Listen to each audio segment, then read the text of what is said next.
Hello, and welcome to The Angry Sniper, a Scarly's engineering guide to PvP. Mobility. Yes, this is another part of the vid I'm redoing. There's a link in the description below to the previous ones. By all means, have a look at it. Hopefully, it's almost exactly the same as this one, but I'm adding in a couple of clips and so forth.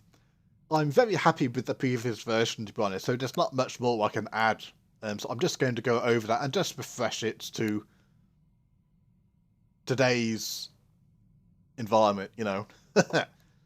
Now, I like to think there are two forms of mobility in this game for our spec, our class. The first of which, in 3.0, our spec became much more mobile in the sense that we lost ambush and we gained, and they redid EMP discharge to being an instant skill. So we lost one skill which required a charge being, for example, and we gained a skill which could be set off instantly. And that very mechanic gave us more mobility in the amount of damage we can deal whilst on the move. For example,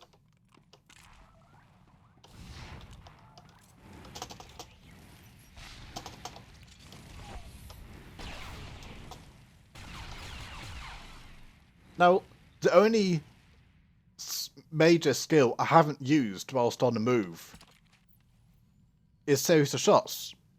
Everything else, plasma probe, interrogation probe, plasma probe, EMP discharge, fragmentation grenade, and even overload shot and rifle shot can be used whilst on the move. And everybody will see the benefit of being able to deal damage whilst on the move.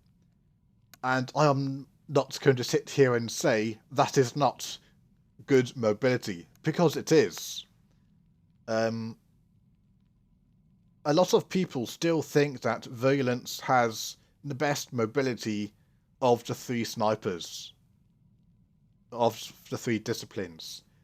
And I could see how that was before 3.0, but after 3.0, I disagree. I actually think the mobility of engineering is on par with Virulence. That's my own personal opinion. More than happy for people to disagree with me on that.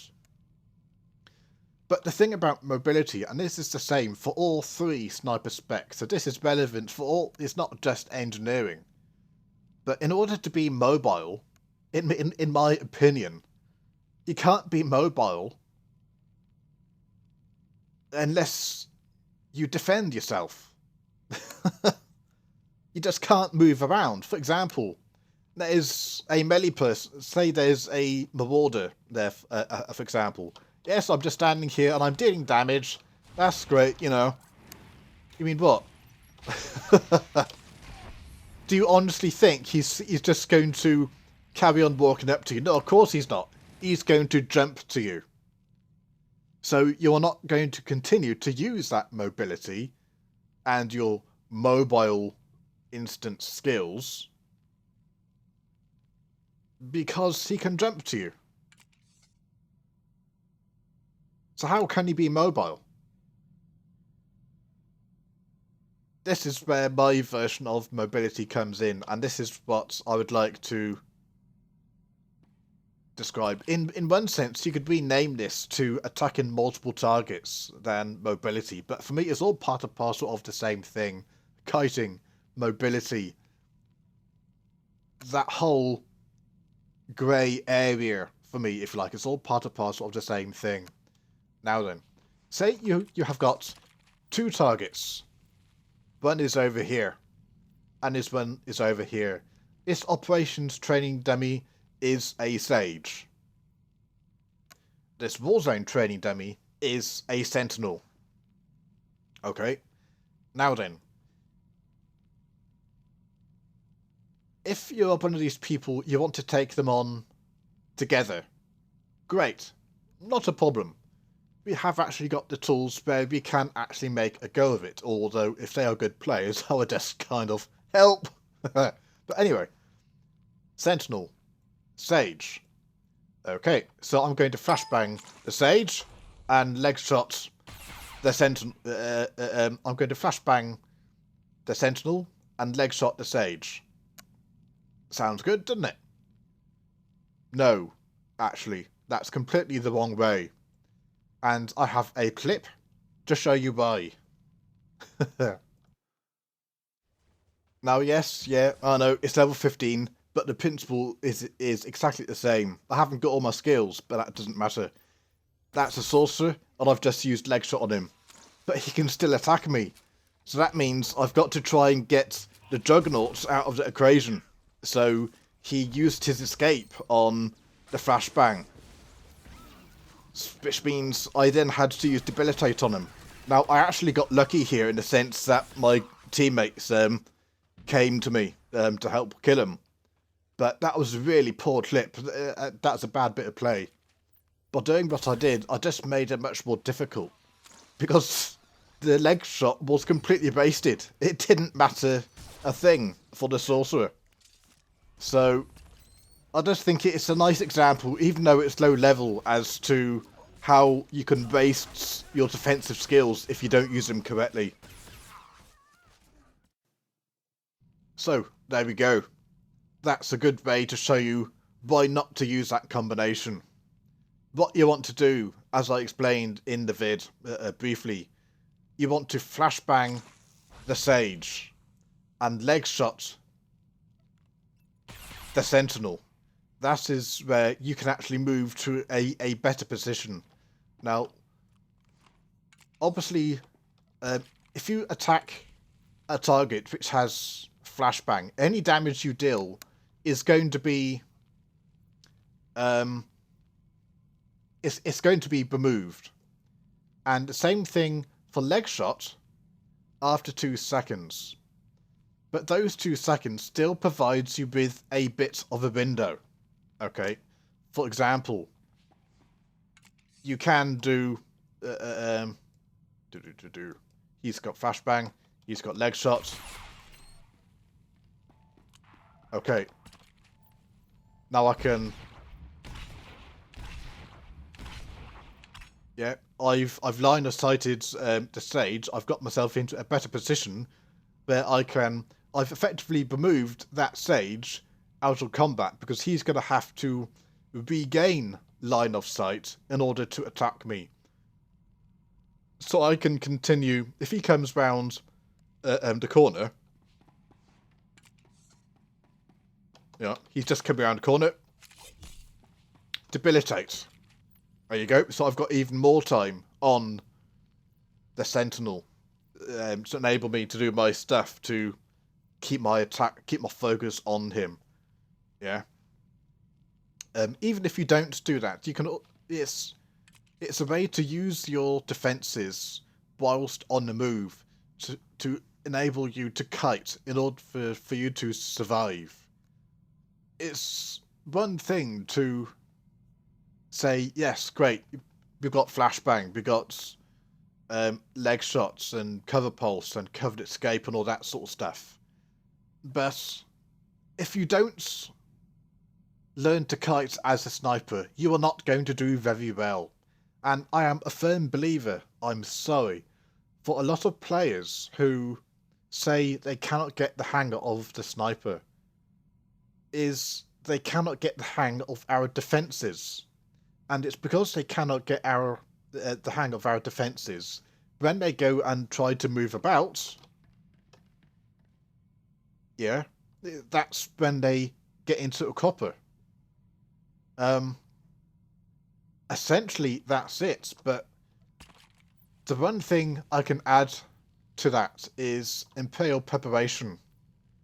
Imperial Preparation finishes the cooldowns on evasion, countermeasures, shield probe, cover pulse, entrench, and covered escape.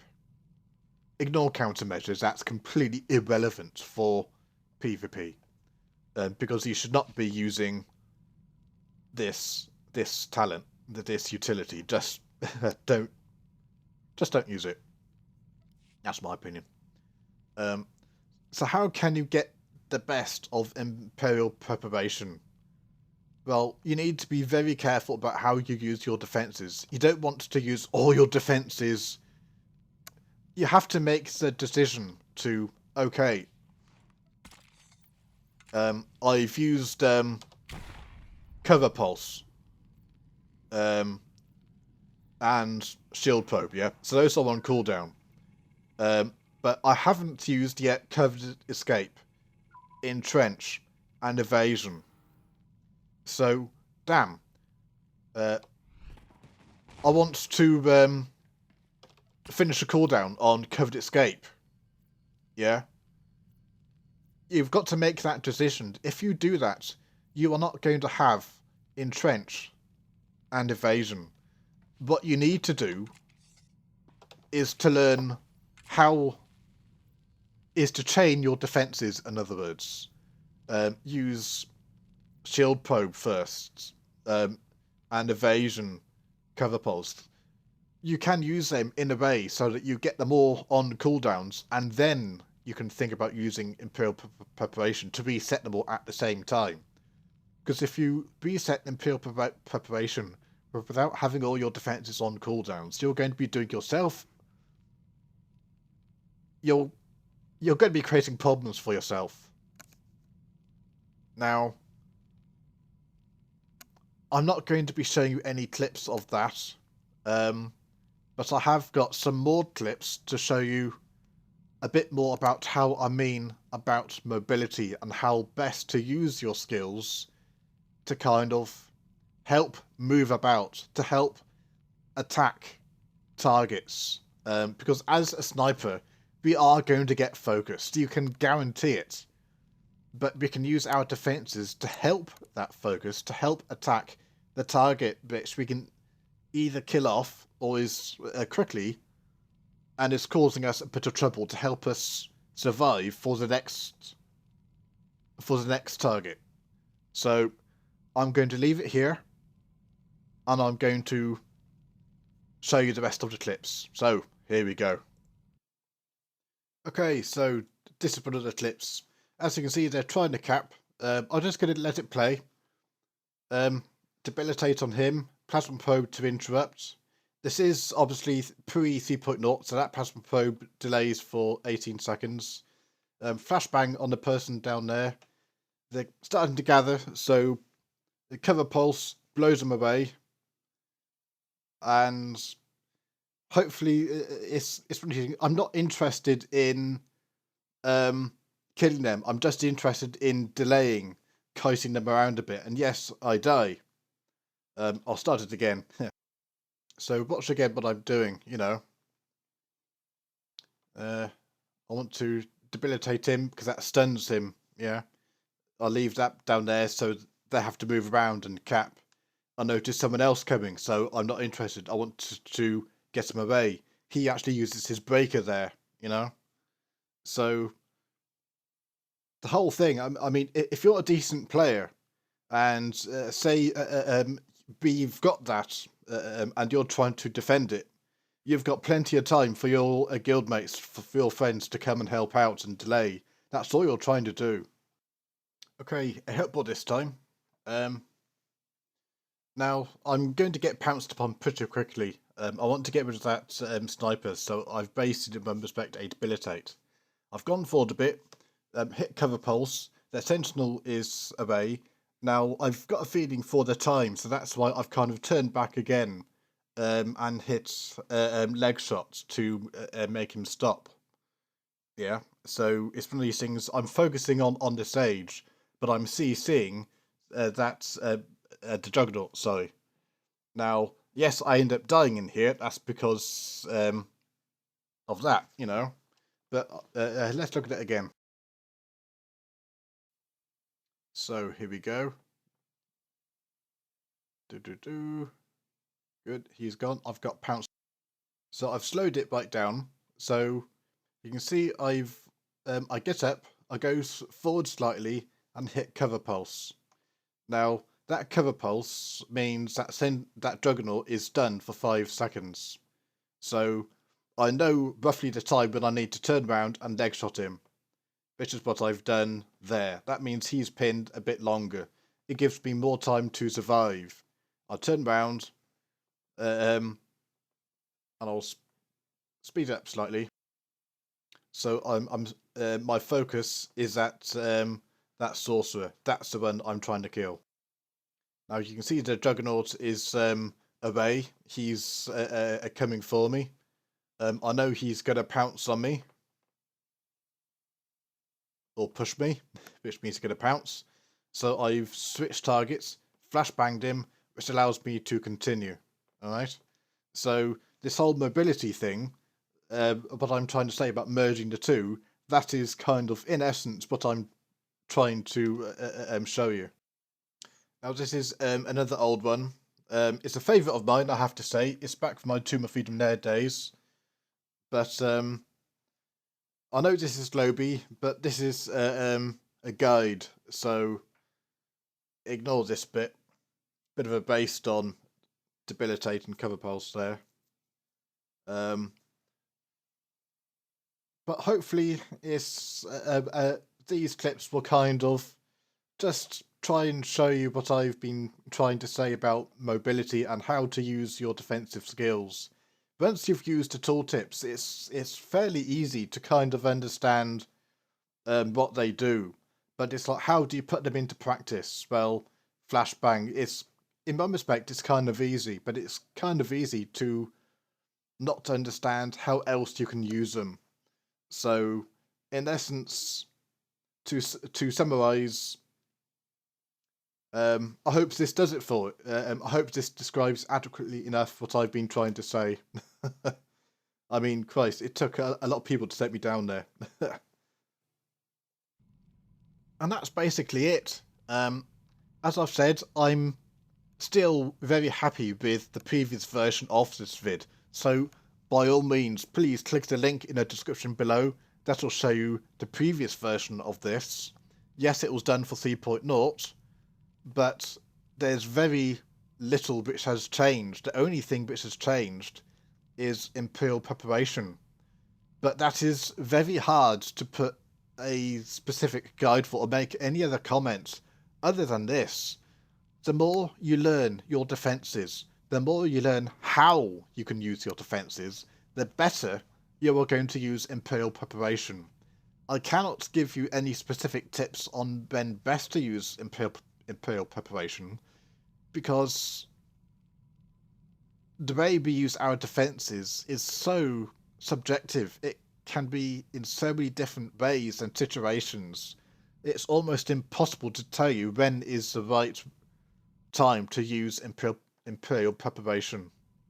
Okay, so hopefully all this has made sense. The only other thing I'm going to say, I guess, is if you are leveling a sniper for the first time, or even if not for the first time, you're leveling another one because you haven't been able to get onto it. Learn your defences first. Focus on your defences. Get those defences on good keybinds so you can make the most out of them. Because I promise you, for a sniper, the defences are much more important to get the hang of than our damage dealing skills. Damage dealing skills for any class are very easy to get the hang of. It's the defences which people fall short of all the time. And you learn your defences, you learn how you can use them. That's going to aid your mobility, your positioning, your survivability. It's going to help you. So I'm going to leave it there. I'm going to ask you to take care, keep sniping, and have fun. And I'll see you again. See ya.